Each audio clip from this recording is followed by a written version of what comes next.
Baba CMJ TV Casio so midi Edo Hima Esiedia as the PSC and Comma and Catch Health Center and after endpoint homeopathy clinic bringing ano one more woman made a Casio bono a bebe sumo Yesha in Sema and then so ye better be a Casio bonimem Ora Mahama Ayarika Nisembia or the Kota a year or May and Mashibeda for some common normally are binding Cassania Bay, any other Momuko should be based for fresh on 1 year school fees in Cabana French and then assembly about to 24 customers not to. Attorney General, a Ramaretta upon a Dababon say, a dear, a pioneer will marry Ghana Port to Batayano, at the one for woman for Ghana market that I don't money Mahana petition, a dear woman in year. Ora, Frank Davies, when I saw the Babon say only a rare grew upon a day. A pioneer at the work for no and first to a assembly day, no pines for Hanon, into one the only same for Scotia in you. Afe insem nimu inchiremu enye enche bia na owura mahama ayarega ede babontin se enka enam covid-19 hu nsensem ntin ka aben hwe na ka yenia no a omukọ university fresh no omukọ foforo no enko won hwe na nko nchi omusuku fees afe ba kon fe won se na ebe ya awofo no ho ebe han won na nei emahye bedwafo ekọ asset na ni nyina ebe a na wieye no na se owura ayarega sem no de koye no eyade aben yi wan so waba to agu was what I am more into say the Ayagasem no and near Jumebio. At the conclusion of the debate, the question is as many as in favor of the motion, say aye. Aye. As many as are against the motion, say no.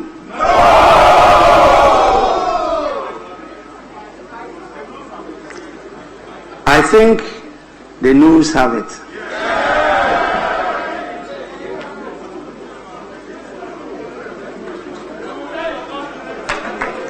The news have it.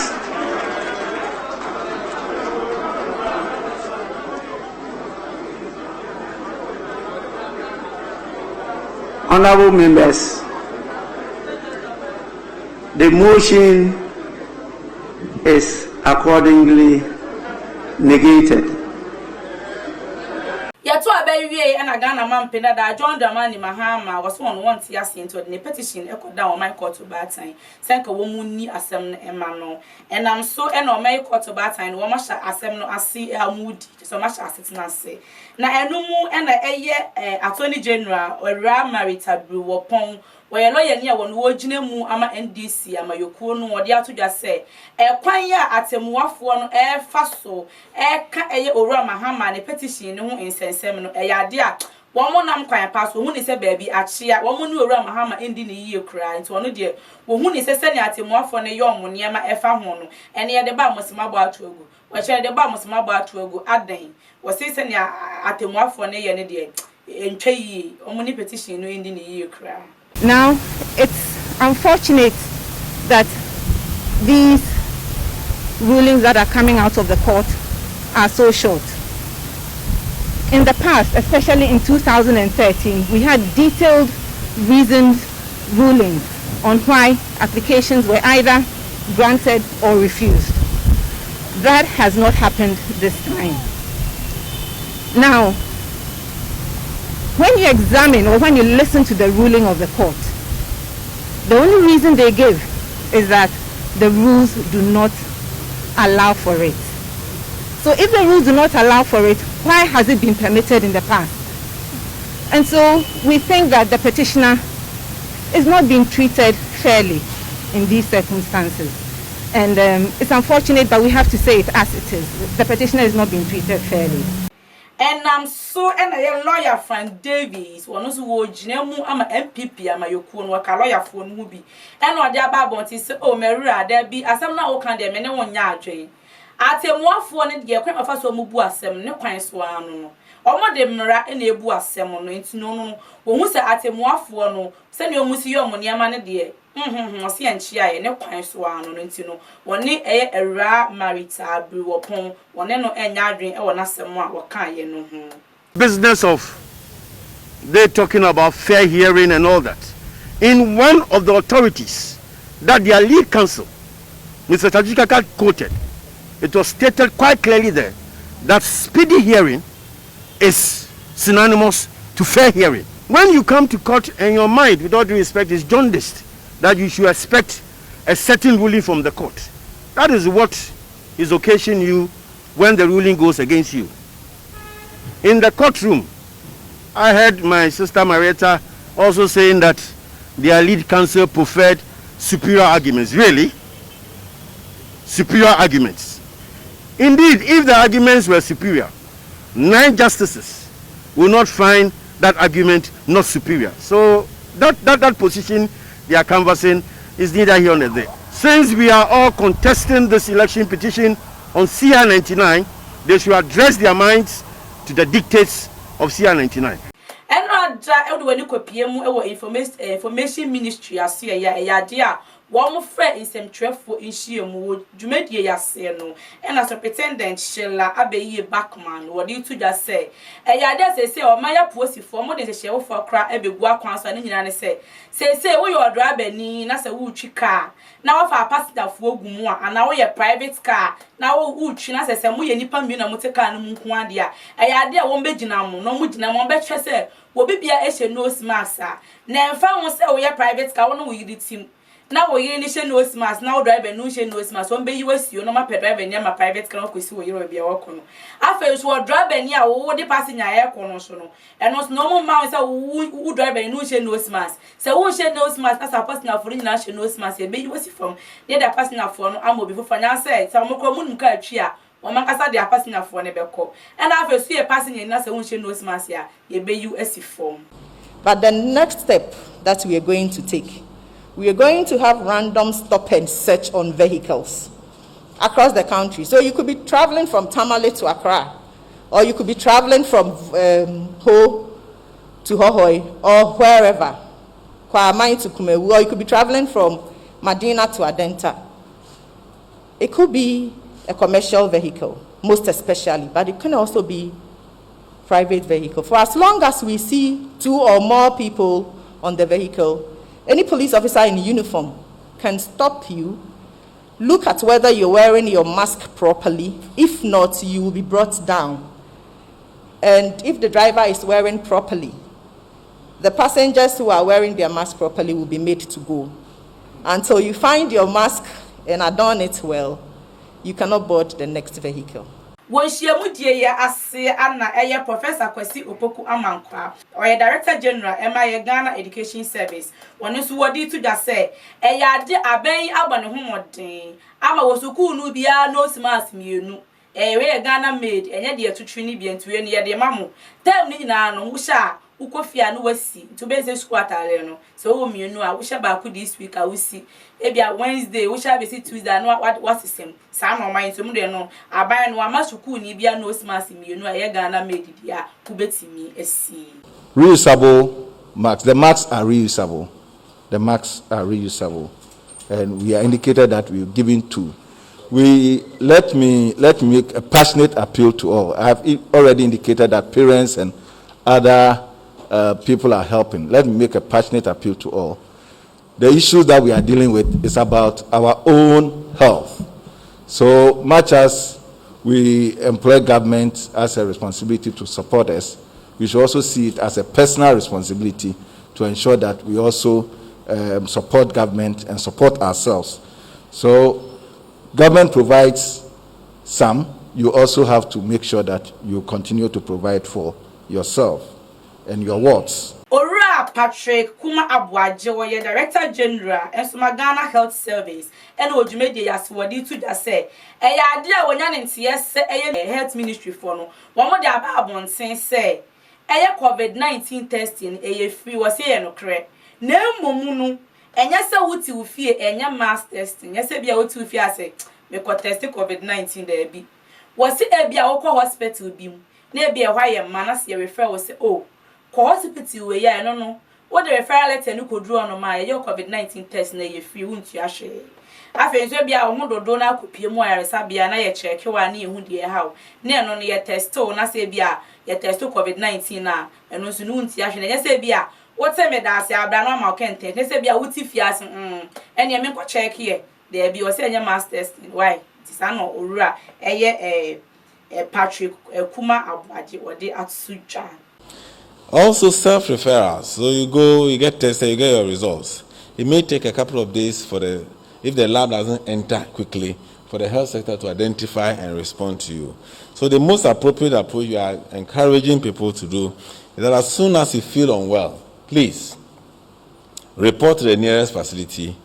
They will give you a referral, and then you go. So once you are going, they are expecting your results.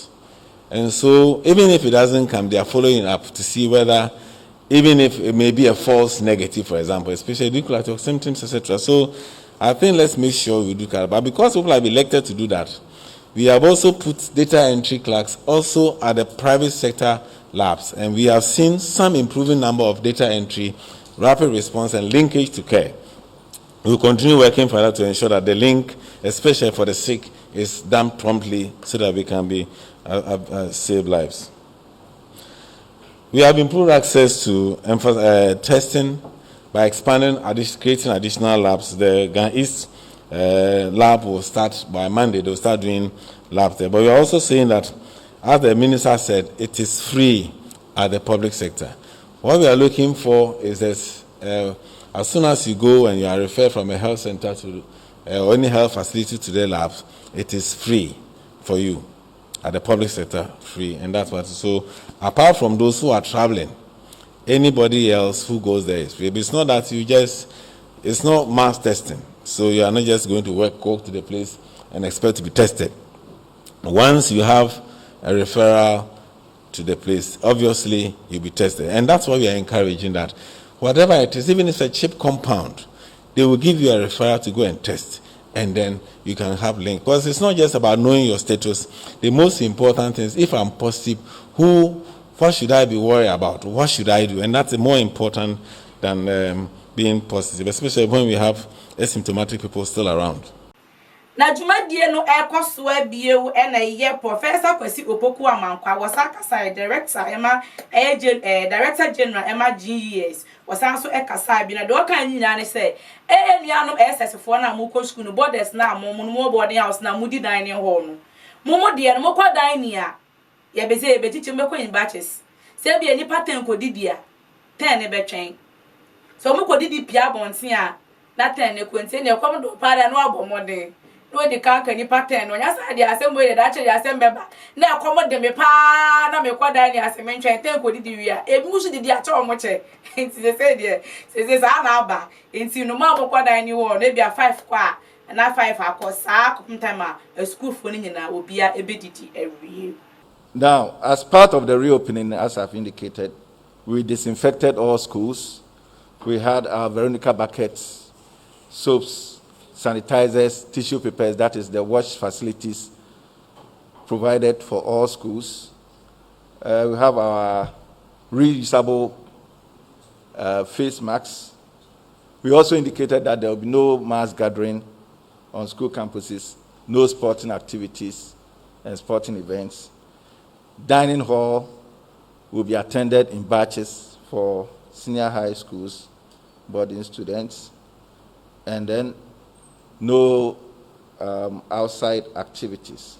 CMGA TV ye de ni ekokopie mu ewo ye Anyam market ye ne emma omoto ade e ho no ekotwetwe nkomo efa COVID-19 asese abesinsin ye komi hu na enum nu na maamefo ewo ni bia na de tonfo wo ni bi di eto say wo mo de adesrede eto Ghana fo anim se eyade a COVID-19 she na Ghana mampene na dan kwakufu ado wo de agu akwan so no obi amo ne ho modern si ebedi so we do mo so mo de adesrede pa na ekofise yare no omomate sa aman homo so nti we de yem ho aban no na nya aban ni mpo ne yebo ano ya yenkwa ene yebo ho ban nti we no eye adesrede a eye Anyam market e ma omoto ade wo no no wo mo de atso Ghana fo anim because at times e ba na o shebi obo nso ya na oye kita o se wa brand my interview exam ne ntab ze ye mframa mu yare nti ogina chi no che na wato ana mayi me be na nam de esi no no afa na de manga sanso baby am yes you say ni pere mi ho de am yi sense na hit wo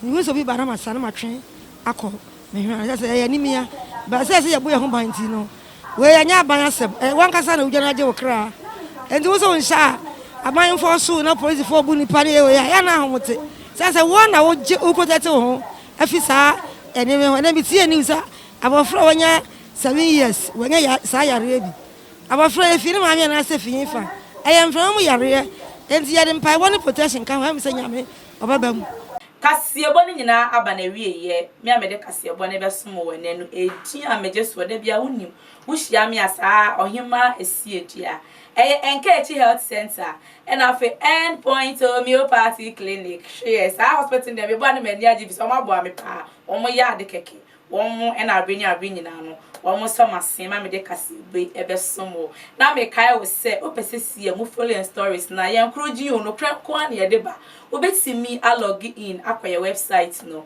cmonline.com.gh Facebook CMGA TV YouTube CMGA TV Twitter @CMGA TV and Facebook Instagram CMGA TV afeyeche insema edi kasebo yimu akotene Ora mahama ayarega ni nsem bi ode kwese na haban hye na ka wonchie ye nuan mo ko school university this year mo hwe na ko wonchie afeba ko school fees mo ne de nkraba ne se ne nsem ya ba emugu after isu no attorney general era marita bi wo pon ode ababo nti se kwan ya atemwofo faso ene Ghana mampene da John Dramani Mahama ebi asem wo court ondo hu ni se etwaye omunyo nyema yi lawyer Frank David ono so dia bible ti se woni era marita enkwade woni ne problem promenye eye ade atemuafo ne de dwumadi omudia na omo nyema omoye no de kwan so a eno kasiebo ni nyina aba na wieye meda se